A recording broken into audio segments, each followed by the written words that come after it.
법과 과학기술의 발전으로 이제는 범죄를 빠르게 잡아낼 수가 있는데요. 그럼에도 불구하고 이 법망을 피해서 패턴을 바꿔가면서 계속해서 진화하는 범죄가 있습니다. 바로 사기 범죄입니다. 자, 오늘은 이런 사기 범죄에 대해서 최신 수법 그리고 예방법까지 자세하게 알려줄 고수한 분을 모셨습니다. 안녕하세요. 직접 소개 부탁드리겠습니다. 안녕하세요. 저는 12년간 검사로 근무한 뒤 현재는 형사사건 변호사로 활동 중인 박지영 변호사입니다. 네, 반갑습니다. 자, 먼저 말이죠. 저도 이런 메시지 계속 오는데 보이스피싱, 이건 정말 끝이 없는 것 같아요. 보이스피싱은 그 수법과 종류가 다양한데요. 특히 예전에는 전화를 통해 공공기관을 사칭하는 보이스피싱이 대다수였다면 현재는 또 다른 수법이 성행하고 있습니다. 특히 최근에 사람들이 주식이나 코인에 대한 관심이 높아진 만큼 관련된 수법이 정말 많습니다. 지금 말씀하신 주식이나 코인이라면 젊은 사람들도 타깃이 되는 거네요. 네, 맞습니다. 특히 문자나 메신저 앱을 통해서 유명 경제 유튜버를 사칭하는 경우가 많은데요. 비법을 알려주겠다는 식으로 오픈 채팅방에 초대한 뒤 투자를 유도하여 악성 앱을 설치하도록 한 후 실체 없는 주식 투자를 하도록 한 사례가 있습니다. 한 피해자는 전세금을 전부 빼서 투자하였고 그대로 피해를 당했습니다.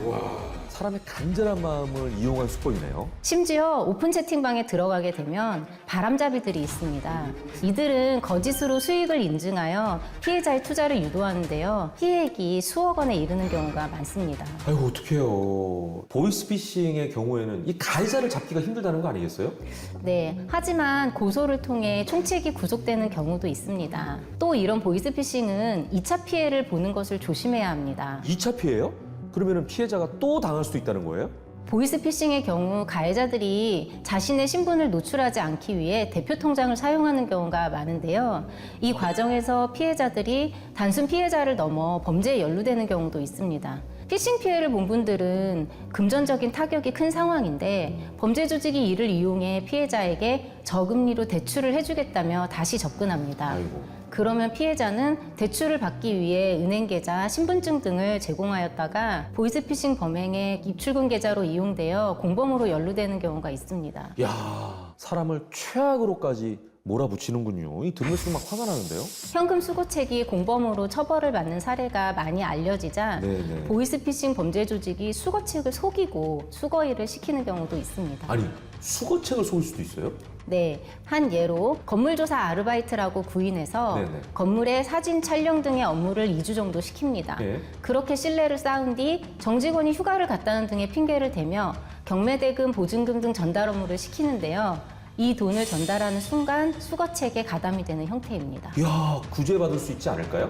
이 경우 수거책은 고의가 없을 가능성이 있지만 네. 실제로 처벌되는 경우가 많아 주의가 필요합니다. 법원은 수거책에 대해서 사례별로 판단하고 있으니 수사나 재판에서 그 입장을 깊이 있게 주장하는 것이 중요합니다. 이거 어떻게 그러면은 우리가 피해야 되는 거죠?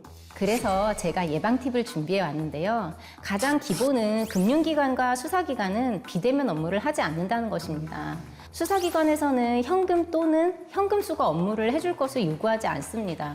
또 리딩, 코인 사기 같은 경우는 고수익이 보장되면 본인이 하지 남들에게 소개하지 않는다는 걸 항상 명심하셨으면 좋겠습니다. 그러네요. 그러면은 아르바이트는 어떻게 조심하면 좋을까요?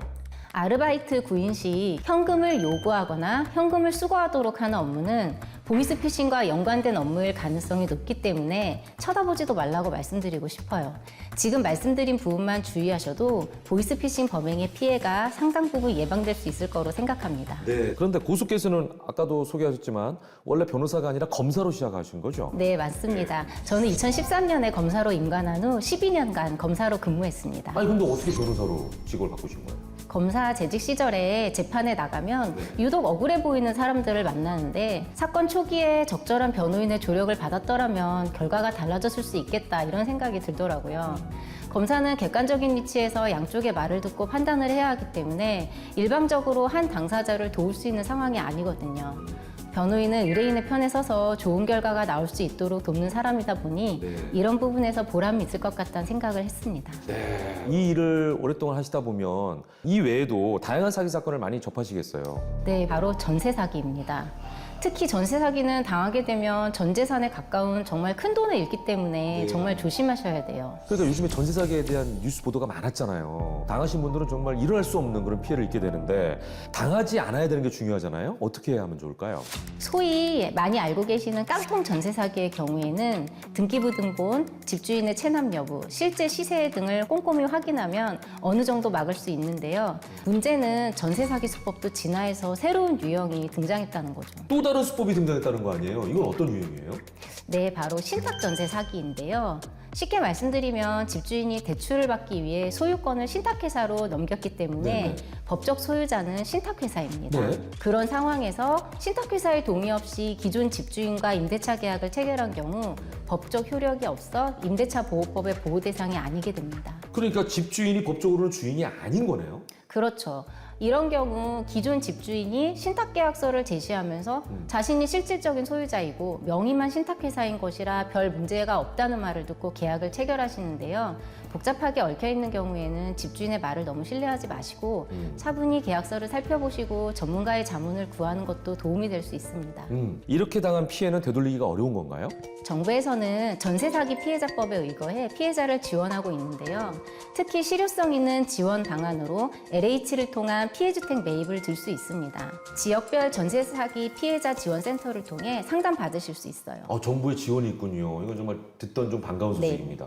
먼저 LH가 해당 주택을 경공매로 낙찰받아 피해자에게 저금리로 장기 임대하는 지원이 있고, 최근에는 LH가 해당 주택을 시세보다 저렴하게 낙찰받을 경우 그 시세 차익을 피해자에게 지원하는 제도가 신설되었습니다. 그렇군요. 자, 이제는 검사가 아닌 변호인으로서 사건을 보는 고수만의 방식도 생겼을 것 같아요. 형사사건은 의뢰인에게도 외로운 싸움이 되기 때문에 저 역시 상담을 하면서 진심으로 공감을 하는 경우가 많습니다.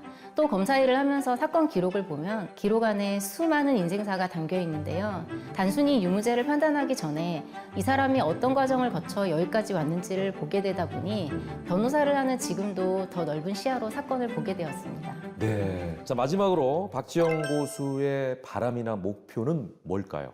의뢰인에게 최고의 만족을 주는 변호사가 되는 것입니다. 의뢰인이 바라는 부분을 정확히 파악한 후 꼭 맞는 법률 서비스를 하여 의뢰인에게 가장 좋은 방향으로 사건이 해결되도록 하고 싶습니다.